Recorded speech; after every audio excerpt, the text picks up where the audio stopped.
নমস্কার, জয় রাধে রাধেশ্যাম। রাধে রাধে। নারদীয় ভক্তির সূত্র ভাগবতে একটি শ্লোকে একটি তত্ত্ব কথা সুন্দরভাবে বর্ণনা করা হয়েছে।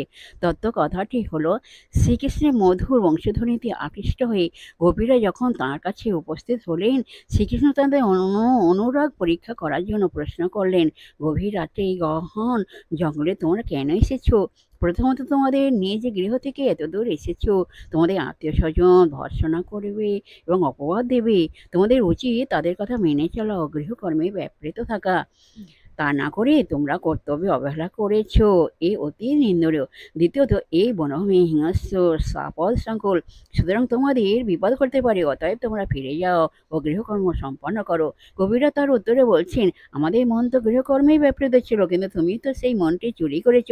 আমাদের হাত দুটি তো কর্তব্য পালনেই নিযুক্ত ছিল, কিন্তু সেই ইন্দ্রিয়ের শক্তি যে লোপ পেয়েছে, আমাদের চরণগুলি চলার শক্তি